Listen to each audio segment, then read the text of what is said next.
La idea nuestra, sacamos en realidad el tema del tratamiento de hipertensión pulmonar del curso porque es un tema que requiere un abordaje aparte. Hay una clase más y aquí no la pueden ver en nuestro Facebook, tenemos web, está subida, la pueden ver ahí. En YouTube también.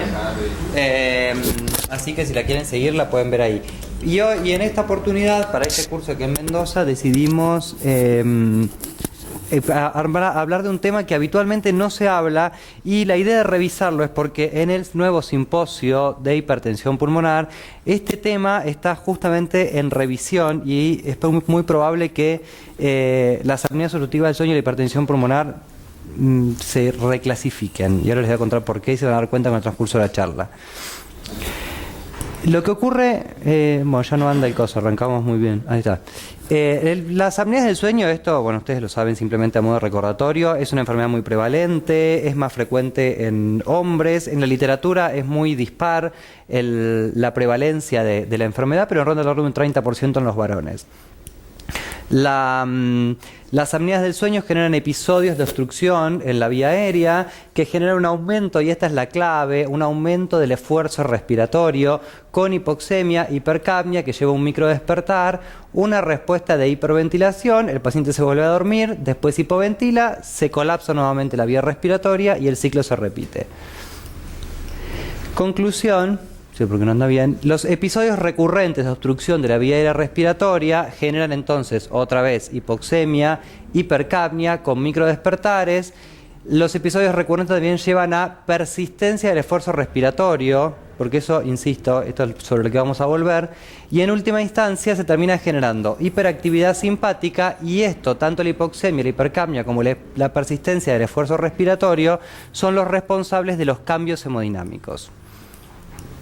Ay, Dios, esto no funciona tan bien, Manu, ¿eh? No, porque cambió de computador. No.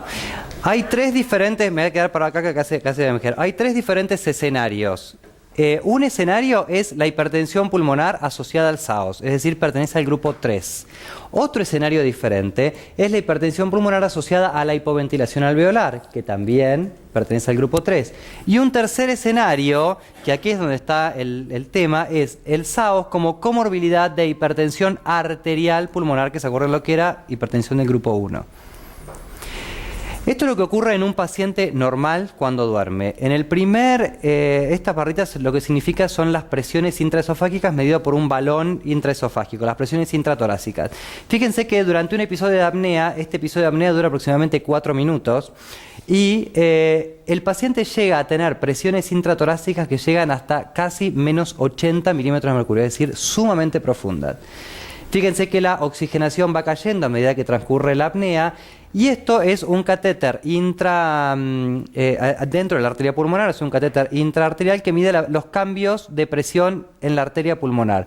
Y fíjense que la presión en la arteria pulmonar lentamente va subiendo hasta coincidir con los máximos episodios de esfuerzo respiratorio, y rápidamente se normaliza. Esto es lo que ocurre normalmente en todo paciente que tiene apnea del sueño, le pasa esto, ¿sí? Pero sin embargo, medir la presión intravascular no es una forma adecuada de entender qué es lo que pasa en las arterias pulmonares o en el corazón de los pacientes que tienen apneas del sueño. ¿Por qué? Porque en realidad la pared del ventrículo y la pared de los vasos pulmonares están sometidos a los cambios de variación intratorácica, que en condiciones normales, o sea, en cualquiera de nosotros ahora acá, si uno le mide la presión intravascular, la presión en el extravascular, o sea, la presión por fuera, es despreciable. Pero en cambio, es decir, si hay alta presión extravascular, lo que se llama presión transmural, es decir, la presión que sufren la pared de los vasos o la pared del ventrículo, esa presión, si hay alta presión extravascular, disminuye. Y si hay baja presión extravascular, que es lo que pasa en los pacientes con apneas del sueño, la presión transmural, es decir, la tensión a la que está sometida los vasos pulmonares o las cámaras del corazón, es enorme, ¿sí? Esto es lo que pasa normalmente con los pacientes con apneas del sueño. Entonces, utilizando esta teoría, se dividieron a las apneas en 3 fases. En la fase número 1 no hay flujo, hay una persistencia, hay un esfuerzo respiratorio muy importante, y fíjense que la presión transmural empieza a aumentar. En la fase 2 tampoco hay flujo, hay mucho esfuerzo respiratorio y la presión transmural sigue aumentando. Y en la fase 3 se llega al máximo de presión transmural, es decir, los vasos pulmonares y el corazón sufren la máxima de tensión de la pared y ya empieza a haber de vuelta flujo. Esto es diferente, fíjense que acá es un poquito más persistente que lo que veíamos, ya lo que mirábamos por el catéter intraarterial. Y utilizando esto, finalmente, es que se llegó a identificar a dos grupos de pacientes que tienen un comportamiento diferente durante el sueño. Un grupo de pacientes tienen rápidos cambios de la oxigenación, fíjense que tienen oxigenación normal, desaturación normal, desaturación, normal, desaturación, pero vuelven siempre a la oxigenación normal. Eso se acompaña de cambios rápidos también de la presión transmural, es decir, los vasos pulmonares rápidamente aumentan la presión, bajan, rápidamente aumentan, bajan, rápidamente aumentan, bajan, que es lo que vimos en el registro inicial que les mostré. La presión sube y se normaliza, sube y se normaliza, y eso coincide con la oxigenación. Pero hay otro grupo de pacientes. ¿Qué les pasa esto? Tienen desaturaciones mucho más profundas y tienen un nivel de oxigenación durante la noche que nunca llega al basal. Es decir, lo que tienen es un T90 altísimo, ¿sí? Desaturan durante toda la noche y además tienen desaturaciones muy profundas. Esto genera un incremento progresivo durante toda la noche de la presión pulmonar. Durante toda la noche tienen aumento progresivo de la presión pulmonar. Pero sin embargo, lo que ocurre son los cambios en la presión intratorácica por un esfuerzo respiratorio, entonces que puede llegar hasta -80, eso lo que genera es aumento del retorno venoso, es decir, disminuye la presión intratorácica, aumenta el retorno venoso al corazón derecho, ¿sí? Es decir, que aumenta la precarga y el volumen sistólico del ventrículo derecho. Esto, insisto, es lo que ocurre normalmente en todo paciente que tiene apneas del sueño. Todos los pacientes que tienen apnea del sueño les pasa esto, todos. Tengan o no tengan hipertensión pulmonar de reposo, ¿ok? Aumenta el retorno venoso sistémico, aumenta el flujo sanguíneo pulmonar, se desvía, como aumenta el flujo sanguíneo pulmonar, se desvía el septum hacia la izquierda, el septum intraventricular se desvía hacia la izquierda, conclusión, se reduce el llenado del ventrículo izquierdo. La presión negativa intratorácica incrementa la presión transmural del ventrículo izquierdo, o sea, además de que cae la compliance, o sea, la presión de llenado del ventrículo izquierdo, además de eso, también aumenta la presión en la pared, o sea, la presión transmural, al igual que en todas las cámaras, y finalmente aumenta la poscarga del ventrículo izquierdo.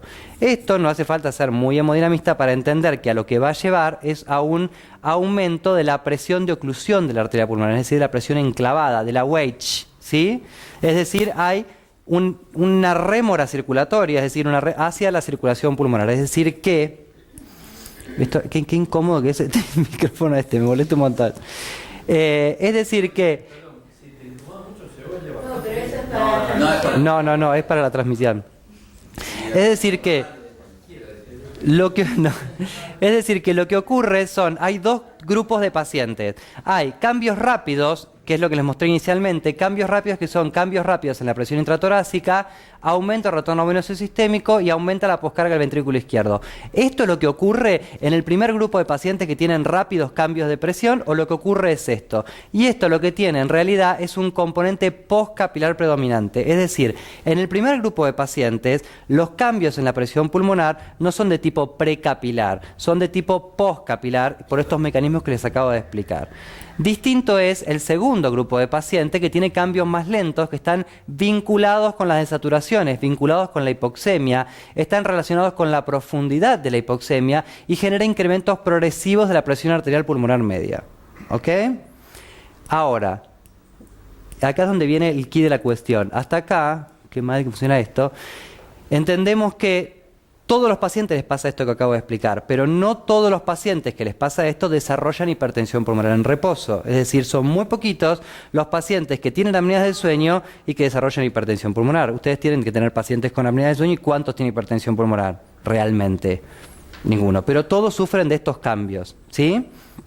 Entonces, ¿qué es lo que determina por qué algunos pacientes con apneas del sueño desarrollan hipertensión pulmonar en reposo? ¿Y qué hacemos con esos pacientes? Esto es un trabajo hecho en ratas. Son 3 grupos de ratas. El primero, ratas normoxémicas. El segundo, ratas sometidas a hipoxemia intermitente. Y el último, o sea, similar a lo que ocurre en el SAOS. Y el último, ratas sometidas a hipoxemia continua. No hace falta ser histólogo para darse cuenta de que lo que van aumentando son la cantidad de vasos pulmonares, ¿sí?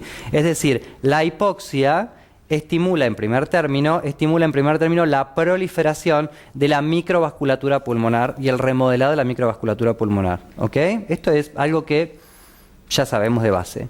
¿Sería como una hipertensión pulmonar primaria, los cambios que produce? No necesariamente, pero sí sabemos que hay una proliferación de vasos pulmonares, ¿sí? Lo que pasa es que no hay, es diferente al tipo de remodelado que tiene el grupo 1, es distinto, pero sí hay proliferación de la microvasculatura.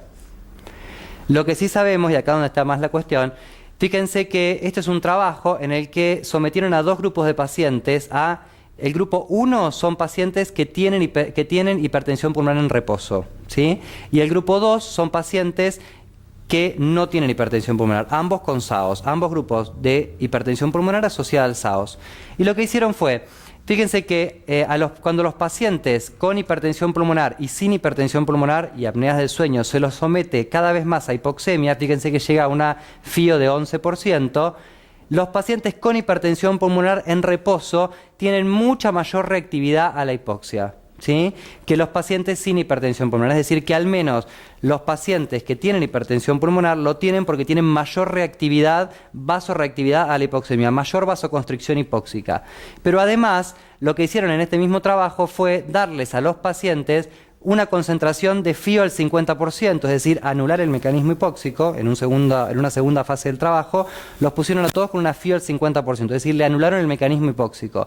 Y a esos pacientes le dieron dobutamina. ¿Para qué? Para aumentarle el gasto cardíaco. Y vean cómo se comporta la vasculatura pulmonar. Y lo que encontraron fue esto: los pacientes que tienen hipertensión pulmonar, a medida que aumenta el gasto cardíaco, les aumenta simultáneamente la presión pulmonar, es decir, aumenta el gasto, aumenta la presión pulmonar. Mientras que los pacientes sin hipertensión pulmonar lo que tienen es, aumenta inicialmente la presión pulmonar y luego se estabiliza. ¿Qué evidencia esto? Que la vasculatura pulmonar de los pacientes con hipertensión pulmonar está remodelada y no tiene capacitancia como para albergar mayor cantidad de gasto cardíaco. Entonces, la conclusión a la que llega este trabajo es que, al menos en parte, la hipertensión pulmonar asociada al SAO se debe a remodeling de la vasculatura pulmonar, y ahí es donde está la diferencia con el remodeling. Es distinto, en este caso es un remodeling fijo, los vasos no tienen capacitancia, es diferente al mecanismo fisiopatológico de la hipertensión pulmonar de grupo 1, y tienen vasoconstricción hipóxica. ¿Ok? Ahora, también tiene esto: a otro grupo de pacientes con hipertensión pulmonar se los sometió a ejercicio, ¿sí? Se los puso a andar en una cinta y lo que vieron es una elevada correlación entre la presión de oclusión de la arteria pulmonar, la presión media de la pulmonar, y llegó a la conclusión de que estos pacientes también lo que tienen es disfunción diastólica. Es decir, que el mecanismo de la hipertensión pulmonar en el SAOS en realidad es un mecanismo mixto, tiene un componente precapilar, tiene un componente postcapilar, ¿sí?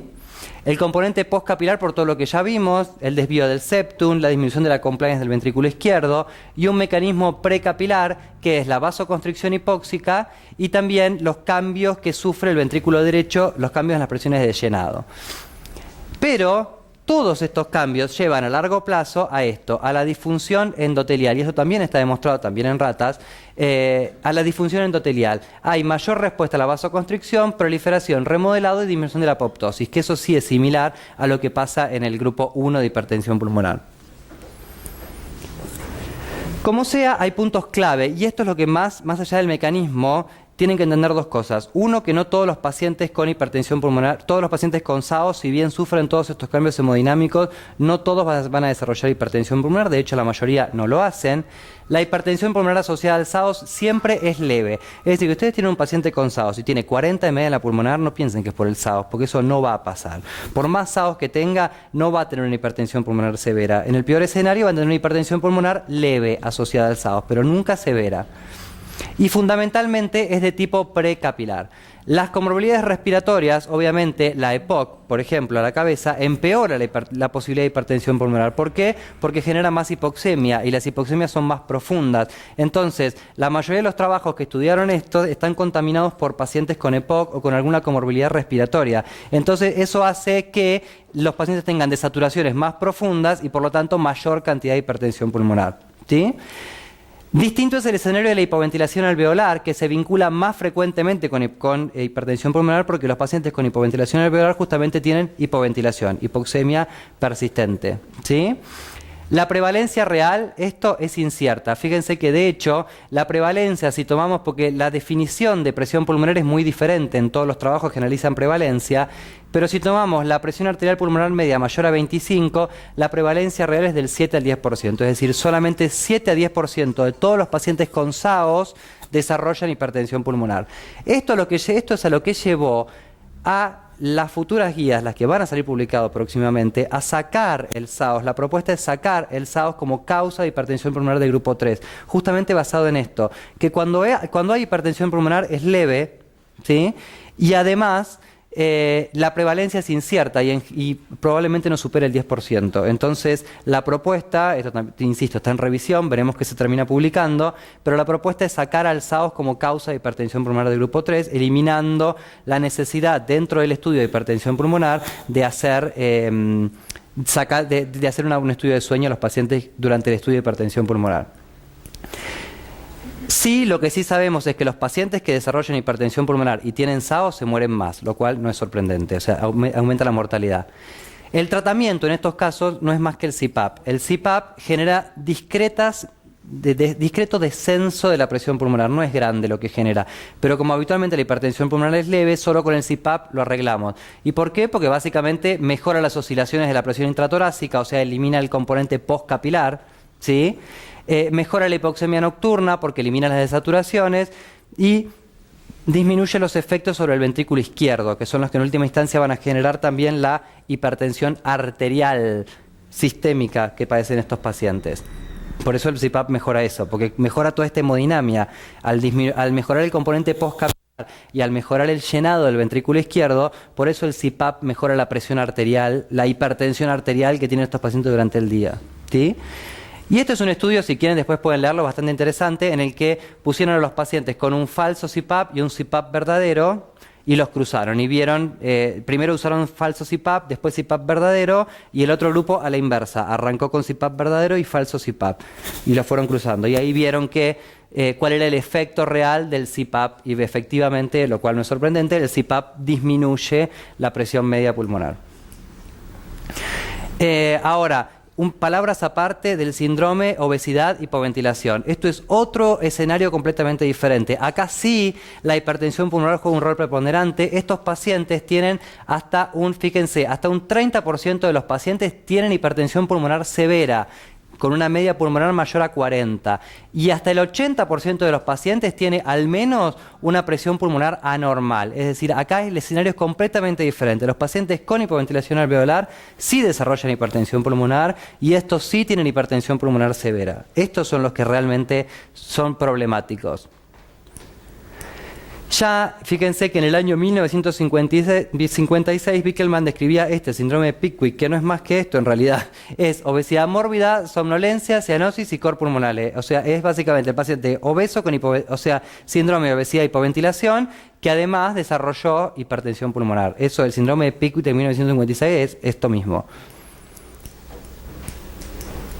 Y estos tratamientos, estos pacientes ya no se tratan con CPAP, sino que requieren BiPAP. Esto es un trabajo muy grande que se realizó para ver el efecto del BiPAP justamente sobre estos pacientes, porque de ahí la importancia que si ustedes están estudiando un paciente por sueño, en medicina del sueño, tienen que hacerle gasometría arterial y tienen que buscarle activamente la hipoventilación alveolar, porque ese escenario sí es diferente. El paciente que tiene hipoventilación alveolar, obesidad, hipoventilación, es otro escenario completamente distinto, y eso sí pueden desarrollar hipertensión pulmonar.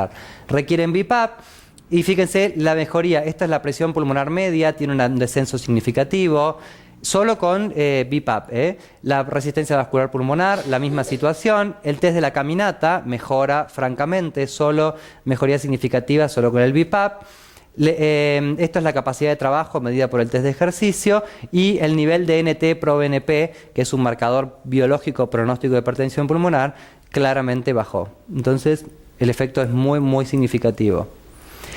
Y el tercer escenario que les comenté, el SAOS como comorbilidad de hipertensión pulmonar. El registro REVEAL dice que es la cuarta comorbilidad en frecuencia. 20% de la cohorte, el registro REVEAL es de hipertensión arterial pulmonar, 20% de la cohorte tenía SAOS como comorbilidad. Es decir, es mucho más frecuente. 20% de los arteriales pulmonares tienen SAOS. Es distinto a decir que la hipertensión pulmonar se debe al SAOS. ¿Entienden? Es más frecuente que sea una comorbilidad que una causa. No tiene impacto sobre la supervivencia o en el test de caminata, eso es lo único, es decir, cuando el paciente tiene hipertensión arterial de base que le agregue SAOS, eso no le empeora ni la caminata ni la supervivencia. Y sí, lo que sí se sabe, y esto también del registro REVEAL, es que es predictor de desaturaciones nocturnas, pero hoy no sabemos cuál es la significancia. O sea, qué impacto tiene esas desaturaciones nocturnas en los pacientes con hipertensión pulmonar, ni si hay que ponerles oxígeno, no lo sabemos, habrá que ver. Y la conclusión, conclusiones, mensajes para llevar, básicamente. O sea, ¿qué tiene que quedar claro de todo esto? La presión pulmonar se incrementa leve a moderadamente después de cada ciclo de apnea. Esto es normal y ocurre con todos los pacientes que tienen apneas del sueño. Todos. La hipertensión pulmonar leve de reposo, o sea, en pacientes en reposo, fuera del estadio de sueño, puede ocurrir en pacientes con SAOS, pero en general es leve. Eso acuérdense, es hipertensión pulmonar leve, nunca moderada ni severa. La hipoxemia intermitente parece ser el factor fundamental en el remodelado vascular y en la hipertensión pulmonar asociada al SAOS, o sea, el mecanismo parece ser fundamentalmente precapilar. El uso de CPAP causa modestas reducciones de la presión media pulmonar y la hipoventilación alveolar sí puede desencadenar formas más severas de hipertensión pulmonar. Y eso es todo. Se terminó.